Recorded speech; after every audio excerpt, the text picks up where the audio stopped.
All right, everyone, it's election day. You know, that big day in America where we all decide the direction of the country. Yeah. We've got a whole stack of news here. Fresh, hot off the presses about all the excitement and the tension. Mm-hmm. But we're not just going to focus on the who's winning, who's losing, but like the human side of all this. Yeah, because behind the polls and the pundits and all that, there are some really fascinating stories happening about the candidates, their strategies, and True. how voters are really feeling at this moment. It's a chance to kind of look under the hood of democracy, see how it all works up close. Exactly. It's like a backstage pass to election day. Yes. We've got Oprah and Lady Gaga out there campaigning, a tie in a small New Hampshire town that's got a really long tradition, and even Elon Musk dealing with tech troubles. Oh, and get this. We'll also look at how this one social media platform, the one famous for dance challenges, is actually having a big influence on how young people see politics. Yeah, it seems Gen Z, who grew up with the internet, are getting most of their political info from TikTok. Wait, really? TikTok? Yeah. I thought it was all, viral dances and funny trends. Is it really shaping, serious political discussion? Well, it is, and it's kind of fascinating and a bit concerning. Aidan Kahn Murphy, he founded this group, Gen Z for Change, and he told CNN that TikTok's like this peer-to-peer network for political news. So it's less about traditional news outlets and more about young people just sharing info and opinions with each other. Interesting. So on the one hand, it's getting a generation that's usually not paying attention to traditional news to be involved. But on the other hand, there's the issue of misinformation and echo chambers, where certain views get amplified without any real critical thinking. Ah, yeah, the double-edged sword of social media. Exactly. So how are the candidates themselves using this last push to convince voters? Let's start with Trump, who had his last rally in Grand Rapids, Michigan. Didn't he finish his past two campaigns there as well? Yeah, he did. It seems Grand Rapids has some special meaning for him. This time, his final pitch wasn't just about Kamala Harris. It was against what he called the evil Democrat system. It's a tactic we've seen before, making himself the outsider, fighting against this corrupt establishment. And of course, he doubled down on his core campaign promises, the things his base really cares about, tariffs, being stricter on immigration, those kind of things. So, appealing to his base, trying to rally the troops one last time. What about Harris? Where did she make her final stand? Harris focused her last efforts on Pennsylvania, a super important battleground state in this election. And she had some big names helping her encourage people to vote: Oprah Winfrey and Lady Gaga. Wow, that's some serious star power. What was her message in these final hours? Well, it was all about unity and moving on from the division of the Trump era. Interestingly, she never actually said Trump's name, but it was clearly aimed at those who want a less chaotic, less confrontational political scene. So two very different closing arguments, really showing how divided the country is right now. Yeah. Okay, so we've got the big picture, the candidates, their strategies, the fight for these crucial states. Yeah. But let's zoom in on some of those smaller but equally interesting details that make Election Day so fascinating. Absolutely. Let's start with something that's both quirky and symbolic. The midnight vote in Dixville Notch, New Hampshire. Oh, yeah, that tiny town that gets to vote right after midnight. It's always a media circus. But this year had a really interesting twist. Tell us more.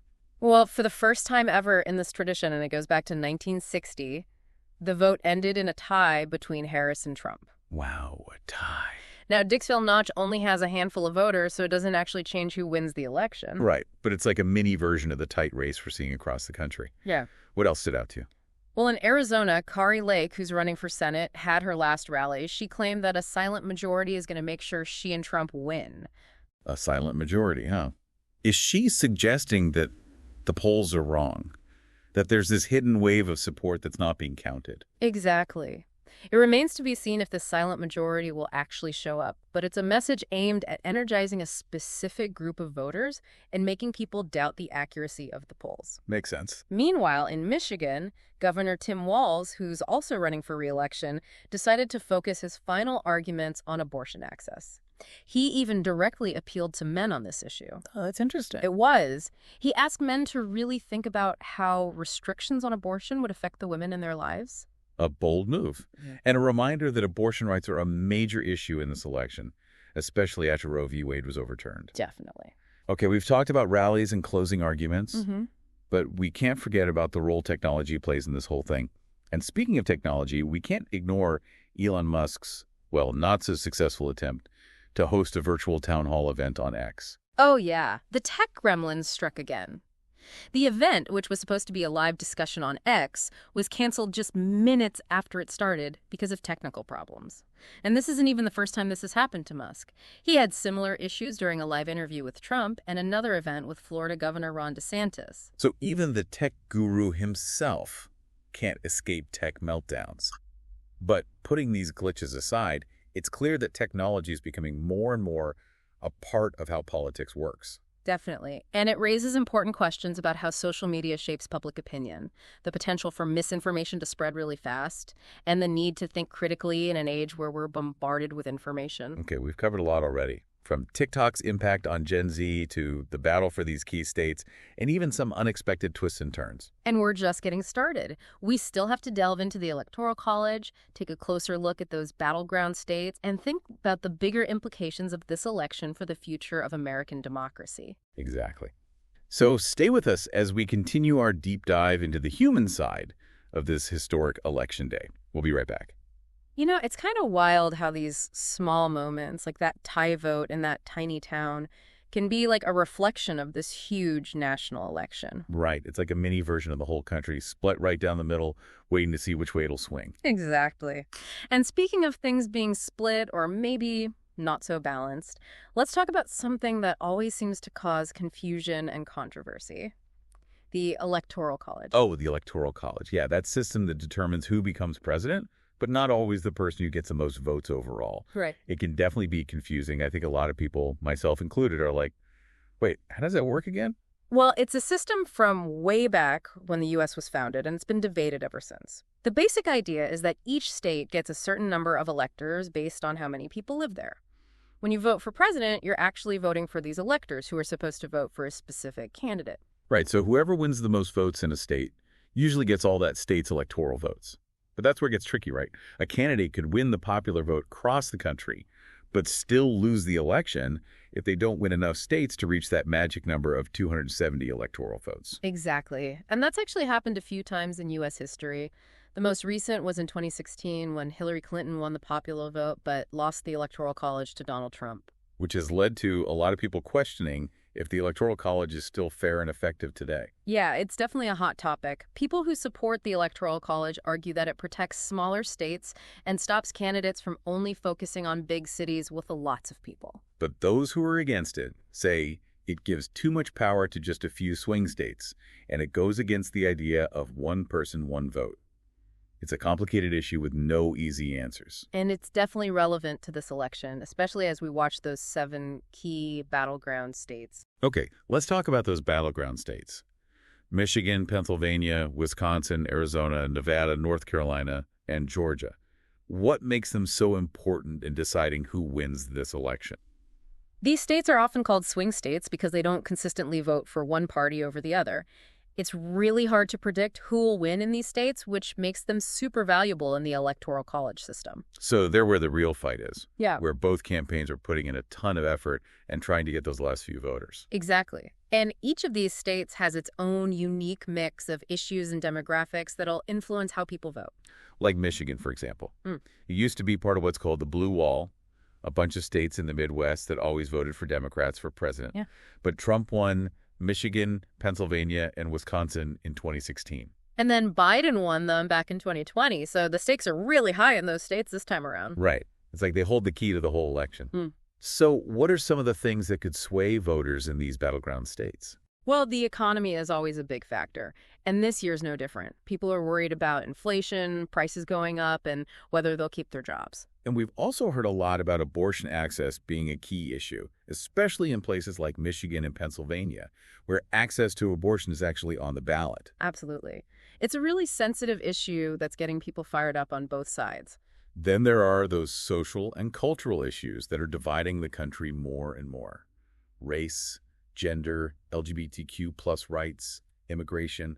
How could those play out in these swing states? It's tough to say for sure, but these issues will probably continue to motivate voters, particularly younger voters and voters of color. They're looking for candidates who share their values and who they think will fight for them. And of course, there's also the factor of each candidate's personality and style. Trump, with his Well, his boldness and his appeal to people who feel like the system has ignored them. And Harris, with her focus on bringing people together and her experience as a politician. It's like two completely different visions for America are going head-to-head in these battleground states. And their closing rallies really emphasized that, didn't they? Totally. Trump, back in Grand Rapids, emphasizing his message about fighting against the evil Democrat system. And Harris in Philadelphia talking about unity and getting back to a more civil way of doing politics. Two very different approaches, reflecting the deep divisions in American society. And the choices people make in these key battleground states might not just decide who lives in the White House, but also the direction the entire country will take for years to come. Yeah, it's easy to get caught up in the excitement of the election, the polls, the experts, all the guessing. But we have to remember that these are real people making decisions that will really affect their lives. Absolutely. This election isn't just about who wins or loses. It's about the future of American democracy and what direction the country will go in. It's about the hopes, fears, and dreams of a nation trying to figure out its identity and its place in the world. That's what makes this election day so interesting, so unpredictable, and so important. But hey, before we get too deep into philosophy, I'm curious about your take on Elon Musk's tech problems. Is it just a funny little thing, or does it say something bigger about how technology affects our democracy? That's a really great question, and one we should definitely discuss more. Because as technology gets more and more involved in politics, we need to be aware of both the good things it can do and the potential problems it can cause. But let's save that conversation for the next part. We've got a lot more to explore. You know, it's funny. We keep talking about this election as a horse race. But those glitches with Elon Musk's town hall, they're kind of like a metaphor for how unpredictable things really are. I mean, this is Elon Musk. The guy wants to go to Mars. Right. You can't even get a live stream to work. It makes you wonder if anything is truly predictable anymore, even with all this data and algorithms. Yeah, it's a good point. We tend to trust technology so much. Right. But like we saw with those town hall problems, it can be really unreliable. Yeah. And when it comes to something as complicated as an election, there are so many factors at play, like people's emotions, things you don't expect to happen, social media influencing things. Even the best algorithms can't perfectly predict the outcome. So what can we learn from these tech hiccups? Is there something deeper here about how technology fits into our democracy? I think so. On one hand, technology could make democracy better by giving people more access to information, making it easier to join political discussions, and even making voting itself easier. Right, like how we talked about Gen Z and TikTok. Even if we're worried about misinformation, it's definitely a powerful way to get young people involved in politics. Exactly. But we also have to be aware of the potential problems. Technology can be used to spread propaganda and lies, to manipulate what people think, and just create chaos. And even when the intentions are good, like I'm sure they were with Musk's town hall, things can still go wrong. It shows how important it is to be critical thinkers, to understand how media works, and to be a bit skeptical of what we see online. I totally agree. We can't just absorb everything we see in our news feeds or on social media. We have to question where the information is coming from, consider different points of view, and be willing to have thoughtful, even if they're tough, conversations. It strikes me that this whole deep dive has been all about looking at things from different angles, from Gen Z finding their political voice on TikTok to Kari Lake saying there's a silent majority out there, from those contrasting speeches the candidates gave to the debate about the Electoral College. It's a reminder that American democracy is, well, it's messy and complicated, full of contradictions and people disagreeing. And that's actually what makes it strong. It's that constant back and forth, the debating and disagreeing that, in the end, makes our system tougher, more flexible, and better at representing all the different voices in our country. Well said. So, as we wrap up our deep dive into this election day, what's your final thought? What should people be thinking about as they see the results come in and we move forward as a country? I think the biggest takeaway is that this election, no matter who wins, is a snapshot of a society that's changing. We see these generational shifts, technology changing everything, and the political landscape is changing too. It's all shaping what American democracy will look like. So my challenge to everyone listening is stay involved, stay informed, and keep asking the tough questions, because the future of our democracy really depends on it. Couldn't have said it better myself. It's been fascinating exploring all the unexpected turns, the big ideas, and the little moments that have made up this election day. And who knows what surprises are still waiting for us as the votes are counted. But one thing is for sure, This is just one chapter in the story of American democracy. So until next time, keep exploring, stay curious, and most importantly, stay engaged.